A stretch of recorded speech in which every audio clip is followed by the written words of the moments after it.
ngcwele yinovalo kodwa ngiyacela Nkosi yamakhosi ukuba ilovalo olungembethe njengamanje uGudluze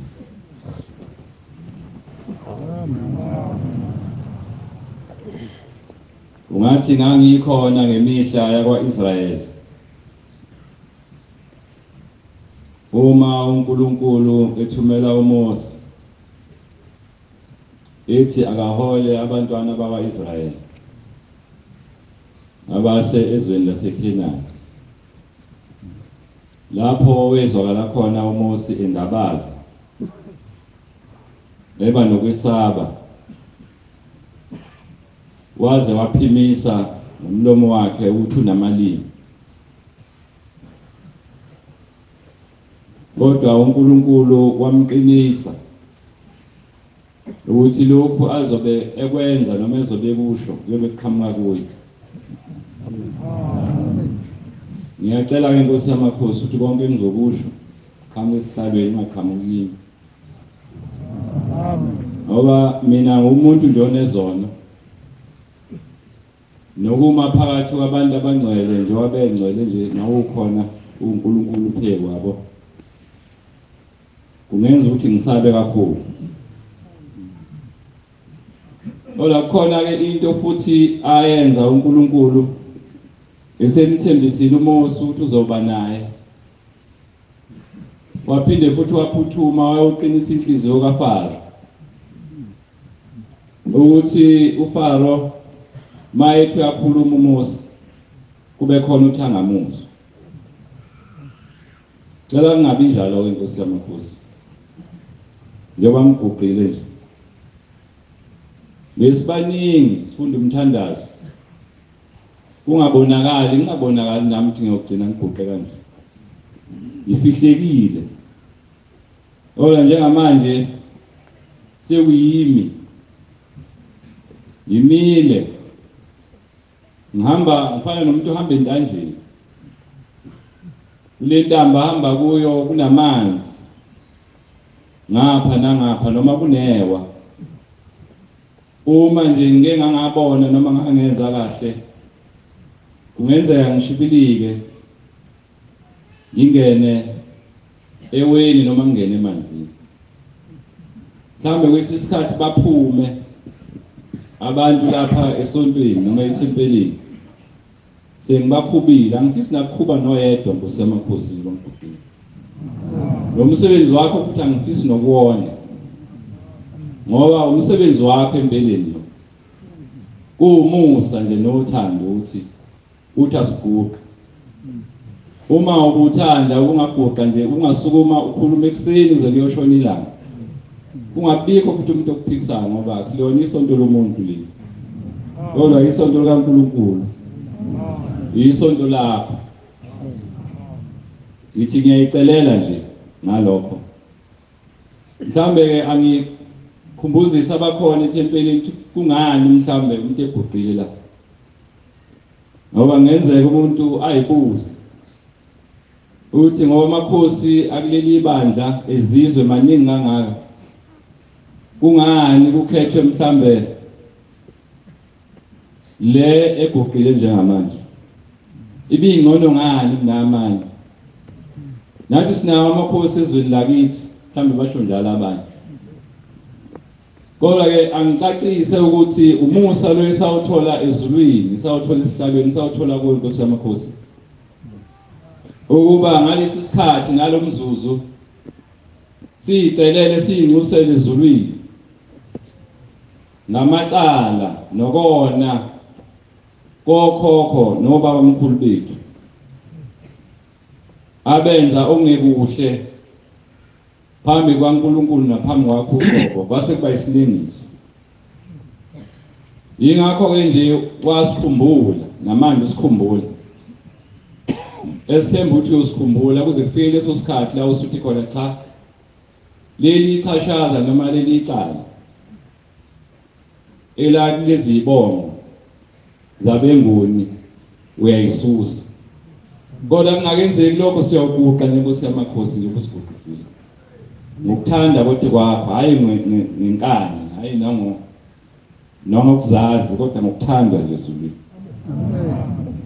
wathi njalo uma ngabe esontweni lokuqala uAugust yonxusa uba siyicelele Zulu mhlawumbe uNkulunkulu uyosikhumbula siyabonga ke namanje ukusasikhumbulile siyafisa ukuthi uma kwenzeka kungakapheli leli cala elenziwa imindeni yethu esilele eqhuni lomhlaba lesi sikhathi kube yisona ngesikhathi inkosi yamakhosi esiyoyicelela ngaso ezulwini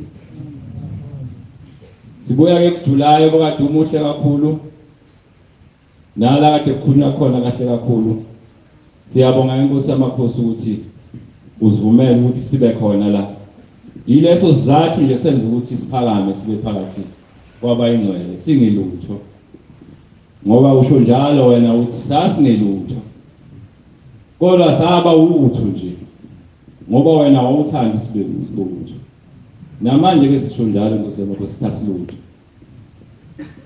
ngiyacela ukuba nami ngisuse uvalo ngishilo ngathi lungembethe mina ke ngizwa manje inkosi yamakhosi ngizawuphakama bengazi kodwa ke ngoba usungithumile ngiyacela ukuthi ungilekelele ingoma yamakhulu amabili namashumi amathathu nesishagalombili Osi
wayofika nangakithi kodwa ngizokhuluma indaba yakithi kodwa ekhaya lakithi nasezweni sakithi wafikela komkhulu ibona bakubona ukuthi uNkulunkulu kodwa kuze bakubone ukuthi uNkulunkulu bakubona ngentombi ewugogo ozalo baba ntombi yakwamini base bekwamukela ukuthi uNkulunkulu siyabonga ukuthi wathi mawufika emazweni akithi ulethele okuhle wathi ngolunye usuku ayikho into enhle neyoba yinhle emhlabeni eyodlula lento esiphambi kwayo namhlanje abazange bakuthuka abazange bakunikezele nangalezi zilwane eziyifuyo emakhaya kodwa baqonda uNkulunkulu vele zilwane uthi-ke uma ngabe umkhulu esekhona esekwamukele khuluma nje indaba uthi ya wena sibanibani umbiza-ke ngegama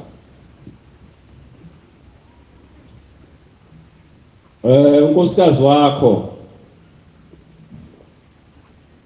uyawuzala abantwana osubasho ukuthi bangaki ngoba amantombazane odwa kodwa kula mantombazane kuyoba khona umfana bemunye lo mfana uyoba into enkulu ezweni uyohlonishwa kakhulu kodwa ke unkosikazi wakho lobuhle bakhe ingane yabo noma indodana yabo iyobibenza emhlabeni ngeke asabona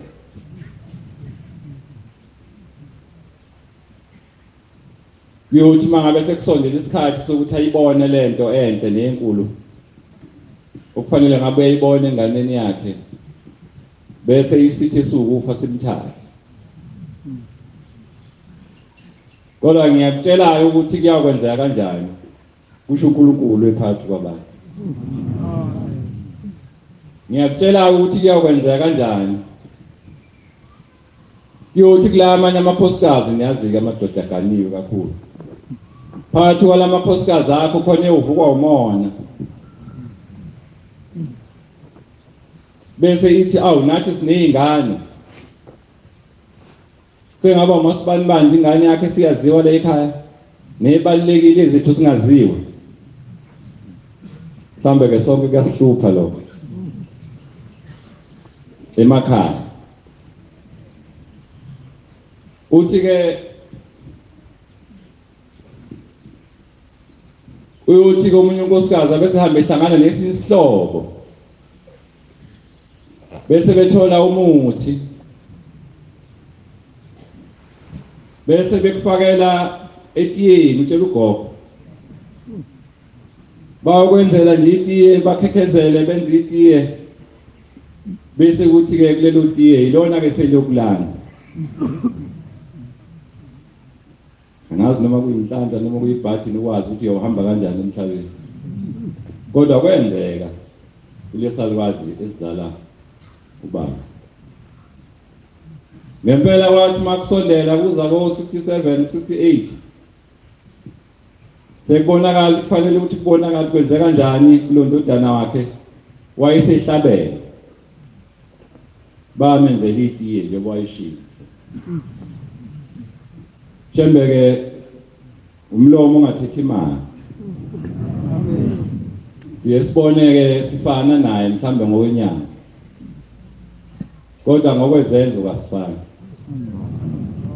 futhi noma bangaba oshembe babashembe bonke ngesibongo kodwa osuke ephathisiwe lokho aphathiswe kona uNkulunkulu uba munye ngempela akazange azabona uthe mangabe sephatha ubaba esengena esihlalweni akabona wayengasekho angidluleke lapho Nkosi yamakhosi. Ngisho ngithi ungakafiki kulelizwe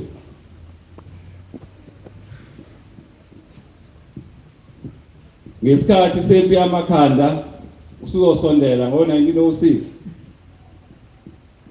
kwakukhona babememeza bethu yes ngoba ufikanga ngo-1910 wafika ngaphambi kwalokho kodwa enyameni ufike ngo-1910.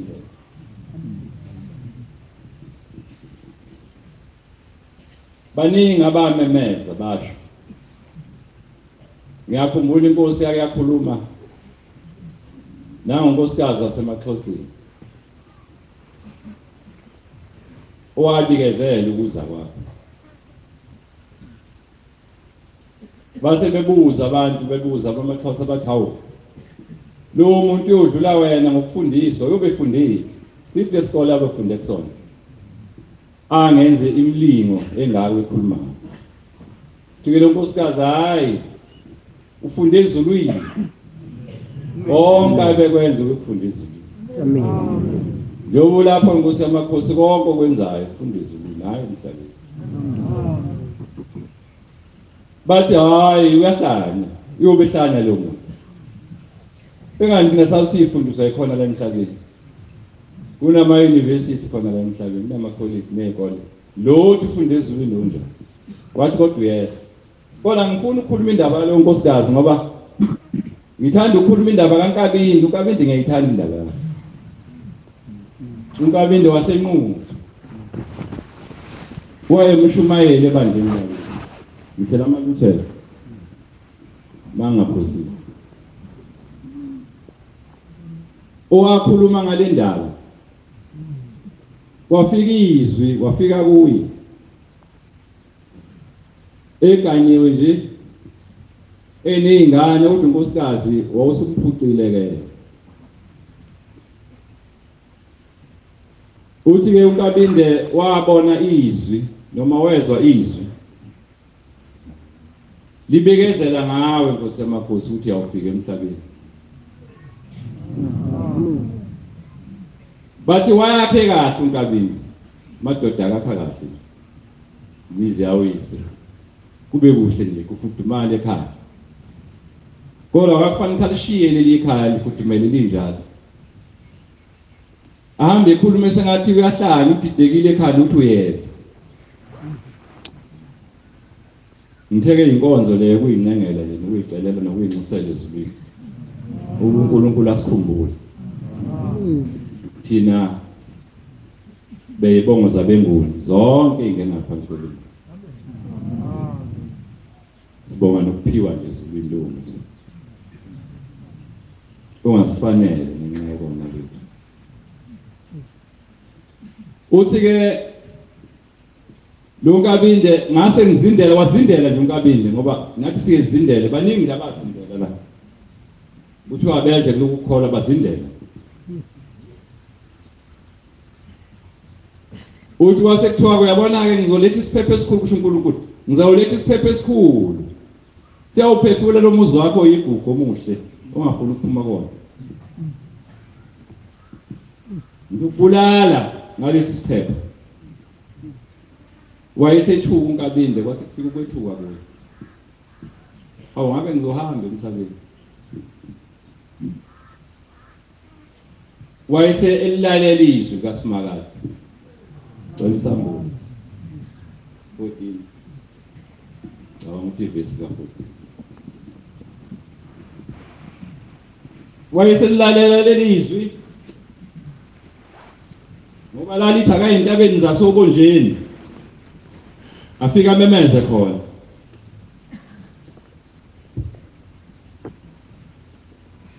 Ukuthi uyeza uNkulunkulu phakathi kwabantu. Njengoba namanje sekhona phakathi kwabantu. Angazi noma khona nosithule. Isambulo 14 verse 14.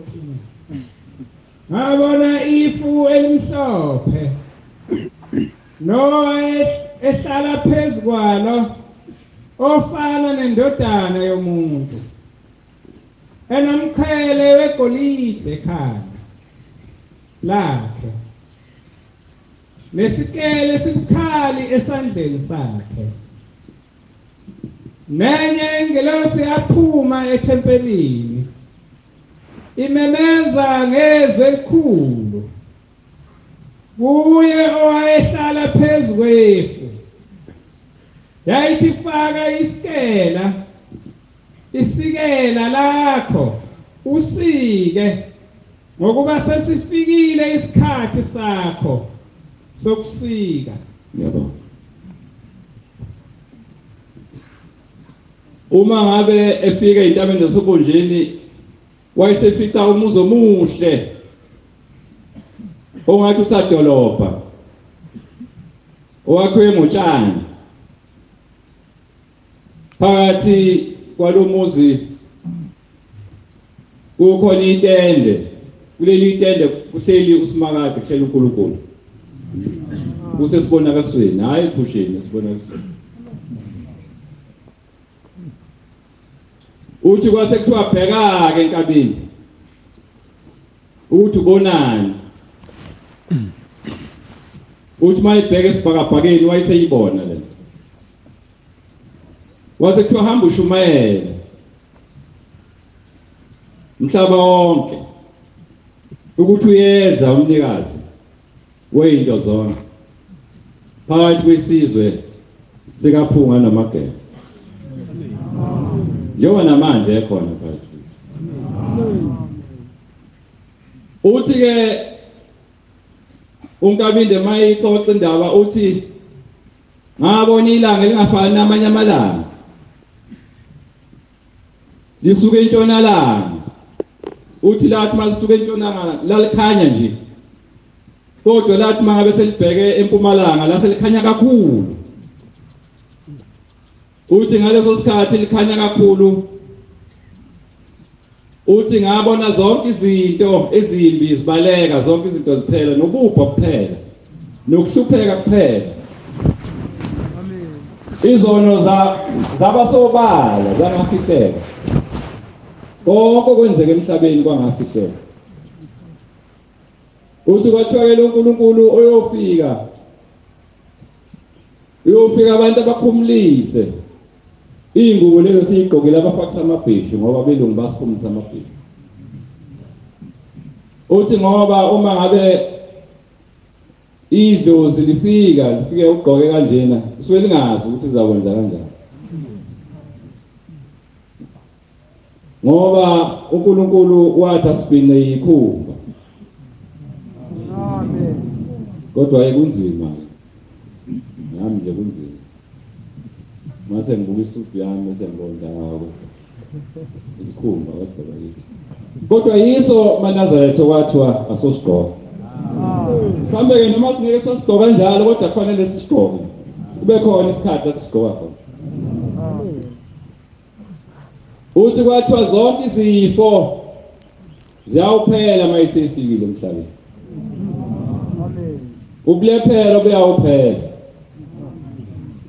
Inyonga ziyawusuma.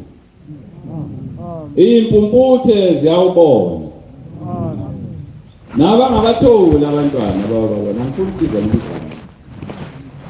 Wathi konke lokhu siyakubona kuyokwenzeka. Mhlambe ke umbuzo wami nje ungaba umbuzo othip mhlambe olulana. Yilo uthi asikuboni lokho kwenzeka. Wathi ke kwenzeka zonke lezi zinto. Wayesekhuluma kakhulu uNkabinde. Wakhuluma nezinto kwasho kwaba isikhathi esibi, isikhathi sezimpi bekaBhambatha. Namakhosi amaningi aboshwa lapha. Nawakithi khona aboshwa. Ngoba ngizokhuluma indaba yami. Kwaba nzima kakhulu. Kwaze kwabanjwa ngisho inkosi. Silo inkosi uDinuzulu. Yavalela etilongweni. Uthe ke umnikazi waloko kuhamba. Yiloko wahamba inkosi uDinuzulu akaze kube lokuthula ezweni. Kaze kuhambe kahle.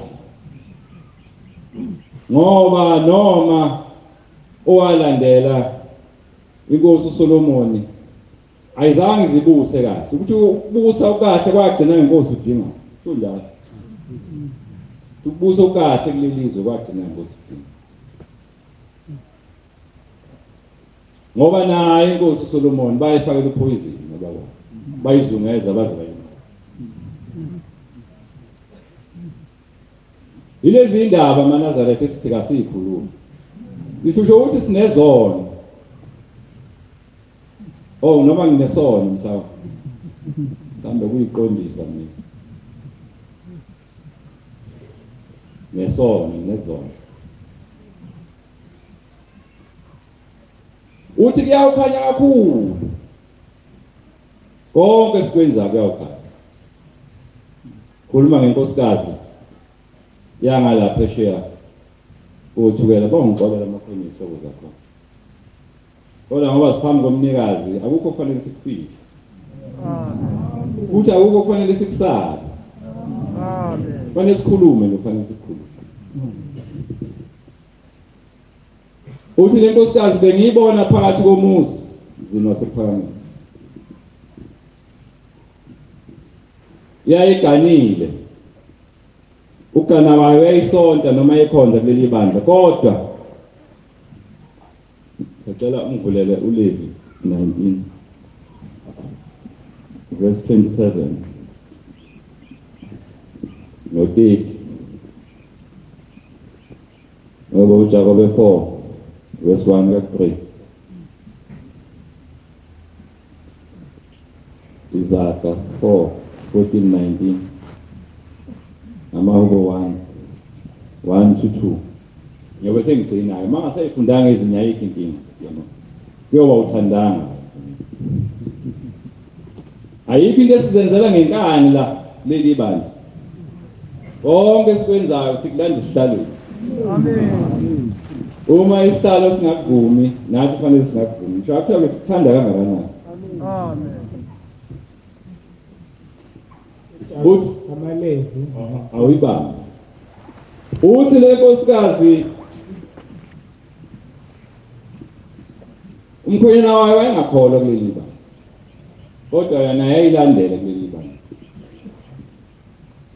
kodwa yayinenkinga angisho ukuthi amakhosikazi kuphela nenkinga nathi madoda sinenkinga yenjobo sinenkinga nje yenjobo bazongizwa abadala inkonzo akusibona besifazane kuphela kodwa njengamanje ngicela ukukhuluma ngalo isifazane ngaphathe kabi umama ngiqondisana ngikhuluma indaba kaShembe ngicelile esihlalweni ukuthi ngiphiwe kodwa ngibona ngathi ngiphakelwe ngesiqembane esithathu basikhudlwana angiphekelwanga ngithi sifuna mama ngakho nongixolela abathi imisebenzi kaNkulunkulu buningi bangixolele kancane ngoba uma ngabe ucelile esihlalweni ngicela amazwi angazi ukuthi yini le eyisenza ukuthi bese sijaha ngizwa abanye obaba labese bedonswa ngamajazi angazi sokuyini yini enye into esikhulumayo la ngoba into esikhuluma indaba kaNkulunkulu kuphela hayi indaba yomuntu uma uthi khona ijahile yini ijahile ujabu ukuhleba nokuqamba amanga nokukhuluma kabi ngabanye abantu jahe lokho nokona phakathi komuzi kaNkulunkulu yiloko sokujahile uthi ke lo nkosikazi mayekhuluma ngayo inkosi yamakhosi ithi wabonakala ngasabonakali phakathi komuzi kaNkulunkulu kube nje asezibonakala phakathi komuzi kaNkulunkulu wasebuhleni mhlambe nakhona la ebuhleni asifikanga njalo ngephupho safika nje ngenhloso kaNkulunkulu kwakuthanda yena amen ukuthi kwasuka ngendluzula kodwa kwakuthanda yena mhlambe ukhona ayikubona mhlambe sasesone kakhulu lapha eNzansi singabe sisona-ke lapha ngoba manje masisuka lapha sasesiyobheka ngoba uNkulunkulu uthi iJerusalema labhujiswa asifisiwe ukuthi kube khona okuthiwa kuyashabalaliswa kukuhle kangaka phakathi kwalomuzi kumnandi nakangaka. Amen. Uthi ke ngithe ngibona lo nkosikazi angisamboni phakathi kwabayingcwele. Uthi ngithe ngiyiphesha komhlathuzi ngase ngizwa khona lo nkosikazi ungaphandle. Uthi uzovuma izono kodwa akafuni ukuyivuma kubakhokheli.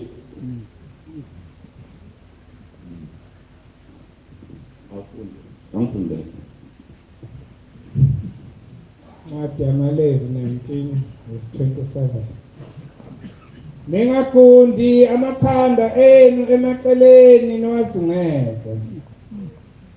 Ungoni isilevu sakho emaceleni.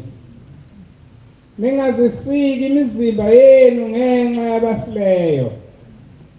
Ningazilobi amabala nguJehova. Ungoni indodakazi yakho ngokuyenza isifebe. Ukuba izwe lingenzi ubufebe izwe ligcwele ukona. Gcinani amasabatha ami nihloniphe indawo yami engcwele.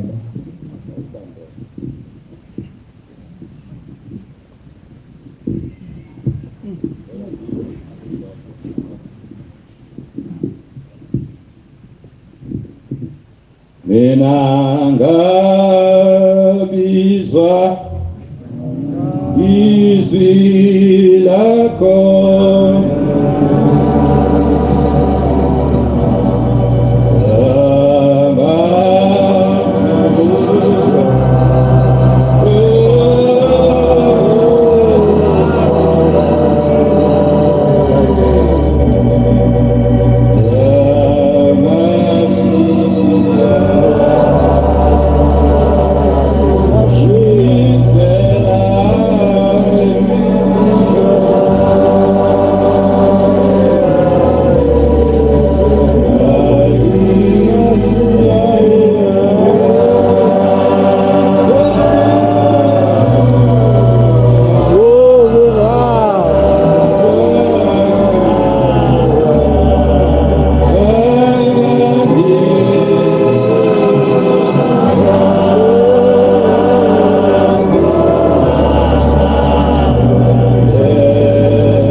wayesethi akafuni ukuvuma umshumayela akafuni ukuvuma nakubakhokheli nabefundisa akafuni kodwa ufuna ukuvuma kubaba dike inkosi yamakhosi sondela msondezeni uma ke efika baba ngizovuma izono ke inkosi sonosini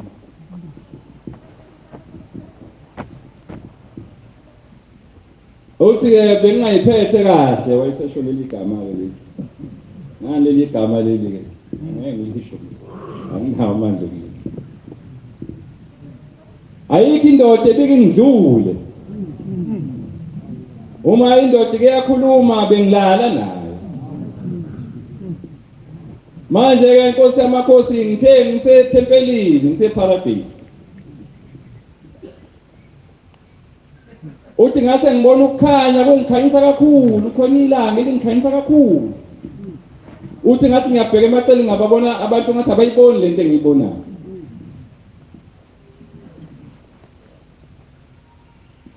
uthi ngathi ngiyabaleka ngithi amangweni wangilandela lokukhanya ngitheke ushembe wathi mayifika kulelizwe wazokhanyisa yonke konke okwakade kungabonakalwa okwenza kwabonakala uthi ke lenkosikazi ngabaleka ngaya kwaDube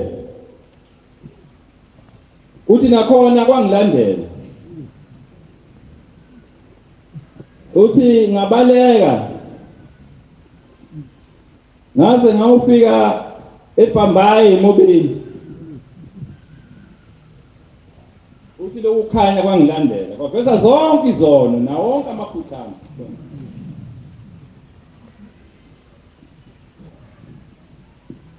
ngithi angikhumbuzise nje ukuthi namanje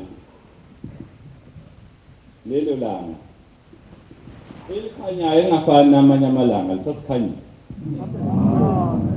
zonke izono zethu esizenzayo ziyabonakala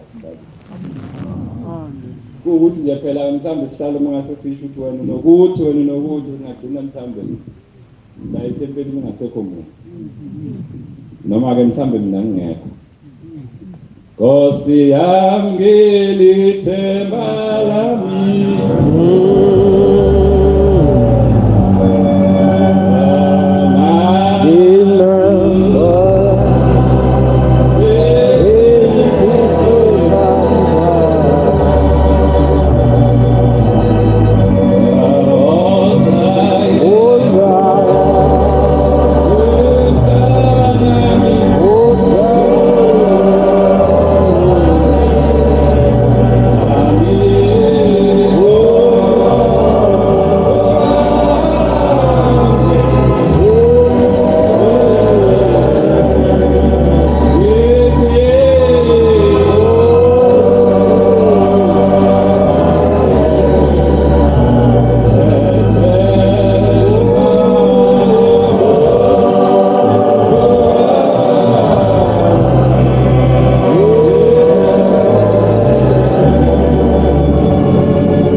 Usho njalo ke umnikazi waleliya lo phambi kwethu uthi bengayiphethe kahle kanti wena uyangibona bethi angiboni nami ngisho ushemba kangiboni kanti uyangibona uthi-ke angimazi lo nkosikazi ngoba wathi ukusonta wasephinde hamba eNyamalanga ukuthi wabheka ngoba wayekade iy'ntokazi nje ezimukile noma unkosikazi ezimukile kodwa kwabonakala eseyincipha-nciphile sona-ke eManazaretha siyamnciphisa umuntu ukuthi kade kahle simnciphise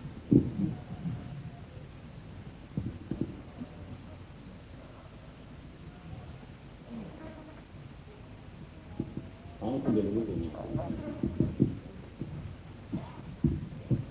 Jakobe 4 verse lakhona 7 ngakho mlaleleni uThixo nimdele uSathane uyakusuka kini sondelani kuThixo uyakusondela kini gezani izandla zenu mina zoni hlanzani inhliziyo zenu mina eninokuzindla okubili yabo lapho usubaliza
ngesikhathi somthente ohlaba sumdala eminye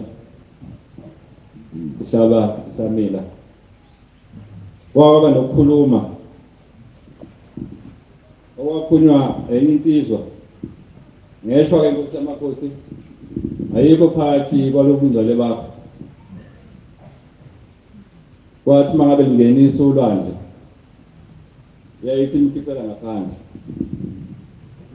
kodwa mina nje ngedwa ngangimkhonzile ngoba wayengivuselele ngilalele uma bekhuluma abantu abadala kodwa ukhuluma uNkulunkulu bakho leso siqu leso sesithathu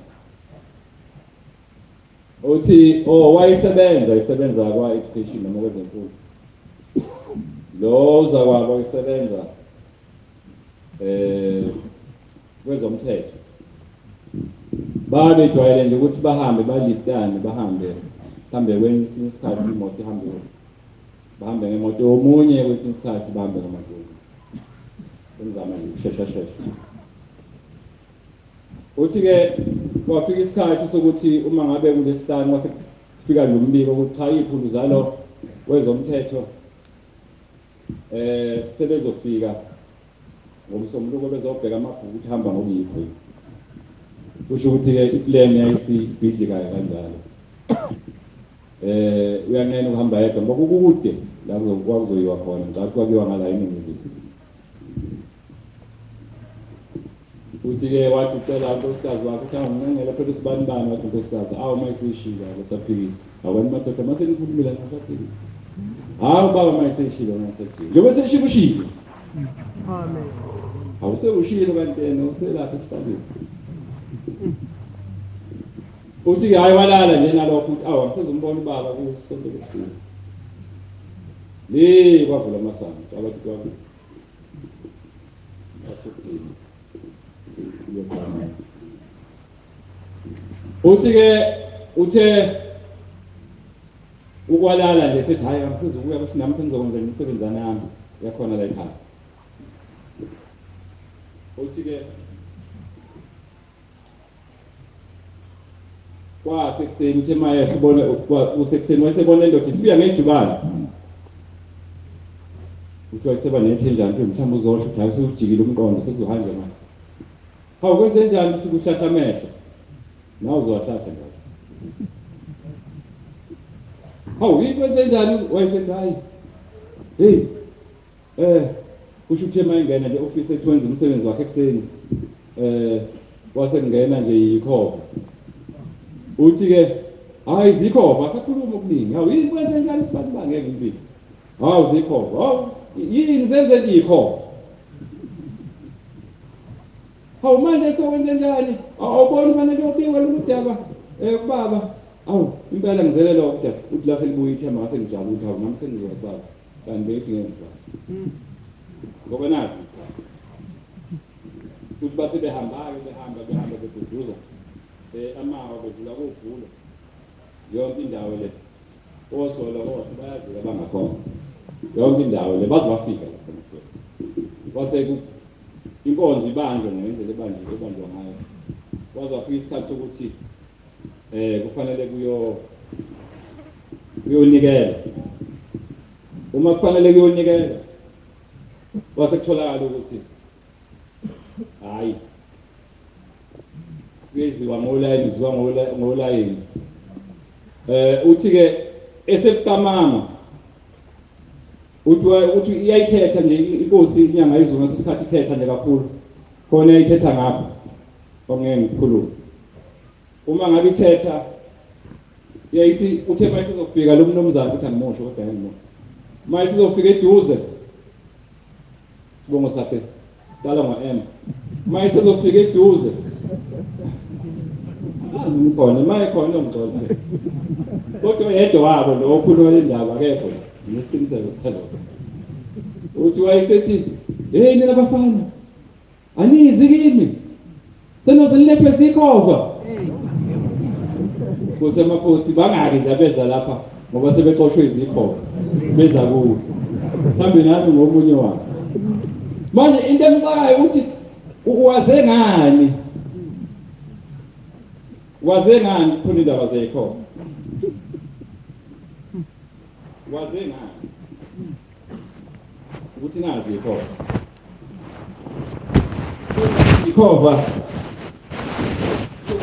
lapha ngabe singizisa kushela lezi ikhova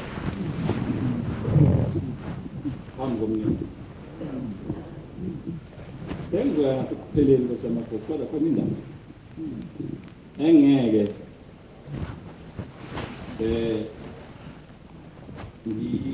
engeke ngize ngihlale phansi ngayishona. Kodwa mhlawumbe engakayisho le ndaba ake ngikhulume nje.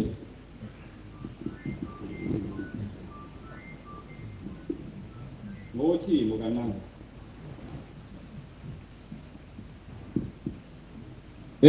Lulaphana emzimkhulu.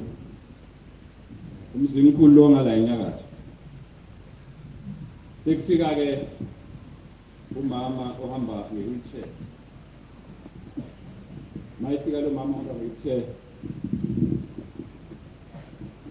Useyacela ke lokho akucelayo uzokwenzela ayithola ngaso. Usebuyele emuva kodwa into emxakayo ukuthi mayibuyele emuva ihamba nge-wheelchair useyihlangana nemoto yenkosi. Ikhama ngaphambili kanti ngokwazi kwakhe yena wazi ukuthi inkosi uyishiye emuva. Kodwa useyithola ngaphambili.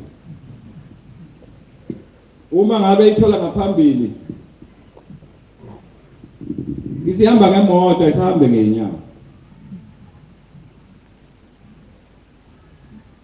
Uma ngabe ihamba ngemoto athi uyabuyela eceleni lemoto ivele imqonde nje. Awathi uyijikisa bonja cha lemoto izanqokuya. Samwaqagela ngithi mawuthi mhlambe uyaphila ungenze njani mawubona imoto iza kungeke nibaleke. kodwa ukuqala lo muntu wabaleka, lo mama wabaleka, wasuka washiya wheelchair wabaleka, kwaba ukusinda kwakhe lokho. Ungabinde nabanye bathi mawufika kuyokwenzeka yonke into. Nabangaganywe bogana, nabangenamisi baba nemisi, nabangenamoto baba nemoto, konke nje, abangafuyile bofuya amagusha, bafuye inkomo, bafuye imbuzi, obokusifika. Yes,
Makhosi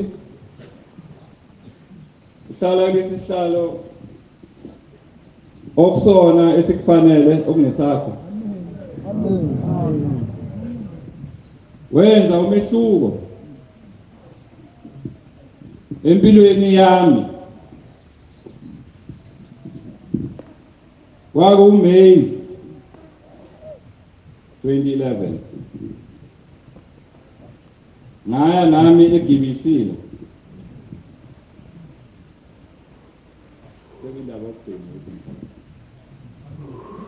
ngaya nami eGibisile njengabo bonke wena abukho kwangiphethe noma engangibuzwa kangaka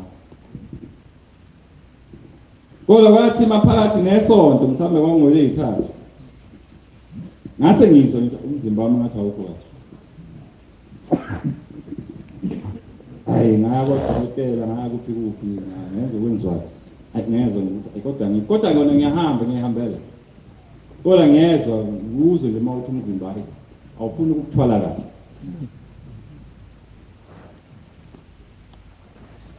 Wasethi ngolesihlanu ngasithi no. Ake eGarden Clinic mhlambe ngiyothola nge-specialist esizobona sizonzima. Hayi ngangena nje ngiconsult ngokujwayelekile waqhubeka kuthe kusuka hayi wathi udokotela no admit awasheni ngonganabe ngishayelela nje ngihambela ngenhlanhla khona ngihamba naye manje imoto kwathi hayi imoto izobuyela emuva nalowo hamba.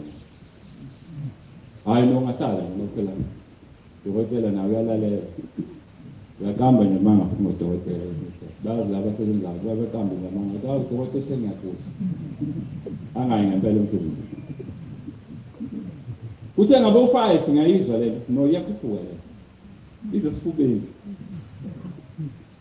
kwathi ngabo 6 ngazizwa ngikhwehlela ngendlela engayiqondi khwehlela ngempela siba noma sibufoye wodi hayi ngayizwa insizwe ngaphesheya uyagula lo muntu ngathi ikula ngempela ngizozona ngagula lo muntu ngikhwehlela into engami kulobo busuku ngicabanga umhla ka6 mina mhla ka6 kulobo busuku angazanga ukuthi kwenze kanjani kwabe indaba yami ngisiyaphela ekuphelile ke nje angisazi nami ukuthi ukwisima kanjani ngoba ngeke ngixoxele kwenzakala kodwa la ngaphaphama khona ngathi ngaphaphama e-ICU kwangathi ukuthi ngoba wacima nje ibani ngase ngibuka nje ukuthi ngakushiya nami ukudla engikuthandayo ngaba amadumbe noma yini ngakushiya nokuhle ngakushiya nokuphakama ngakushiya konke mhlawumbe ngahlabela isihlabelo esisala kuphakama besiya kumazwe ngamazwe uma inkosi ivuma sokubuye sibona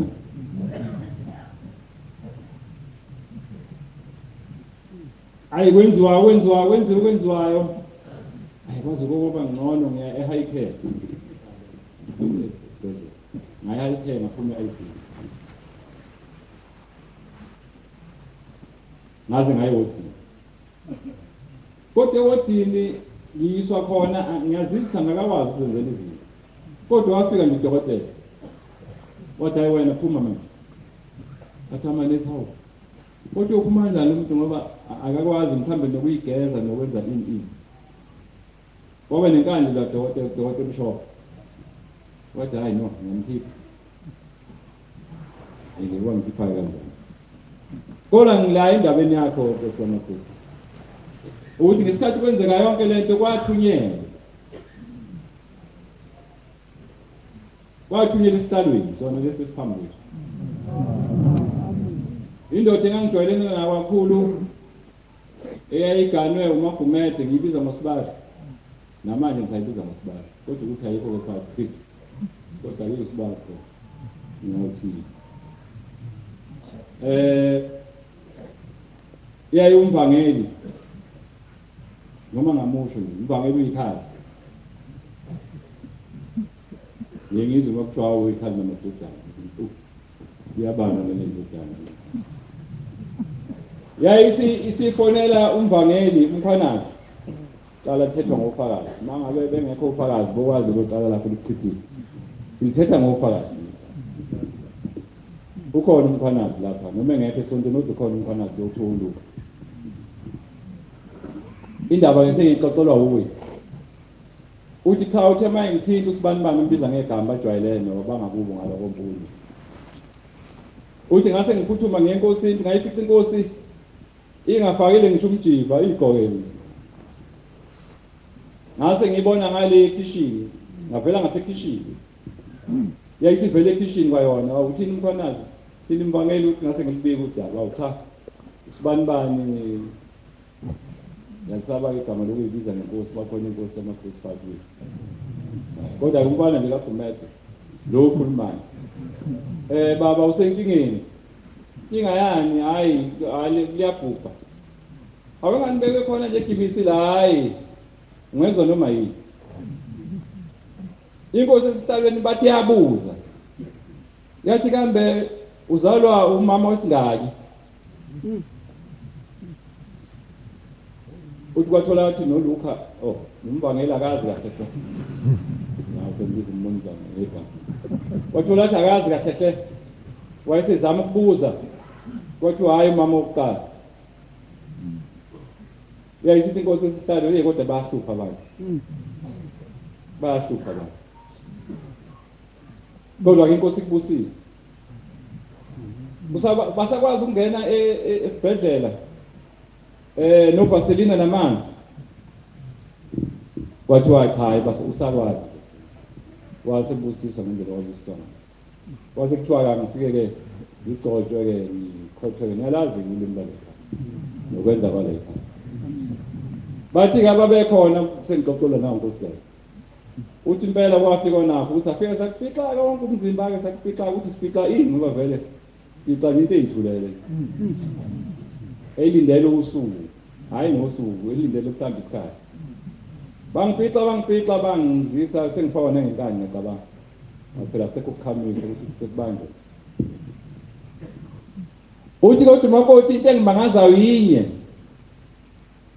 uthi ngoba kwagcina ngalelo langa kwathi masiqeda nje ukwenza lento esiyenzayo wathi udokotela akasekho umuntu ophinda angene asafuni umuntu nomuntu ozovizitha sekufanele ngenani bonkosikazi wakhe kuphela.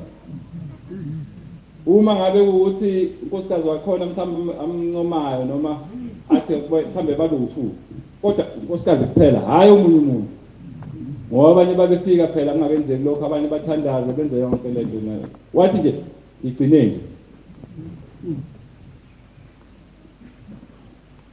kwathi makushaya umhla ka6 ngingene ngo6 May ngaphuma ngo6 June nyanga yonke ngisibhedlela ngalo shembe wenu ke manazareth ongowami futhi nami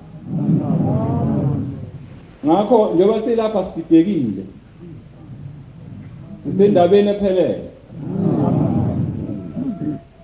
manje ke ukuthi noma ngingathandi ukuze esontweni ngithi angize ngoba ayikho indlela engabo njengoba ngisabele isabelelo nje angisastedanga bengizosiphethe ngenxa yesikhathi angazi ngabonga ngani ngoba ukuguqa kwami phakathi kwale ndawo kuwumusa nothando oluvele siqalile Nkosi yamakhosi sengiyawe nasesithekeni kodwa ngiyafisa ukuthi ayike semhlabeni lesemhlaba phansi likhulu mashoma isikhombisa shangaleni Yiko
Siyabonga amazwi amnandi esiwaphiwe indaba ezithu kumele inkosi zimbusise.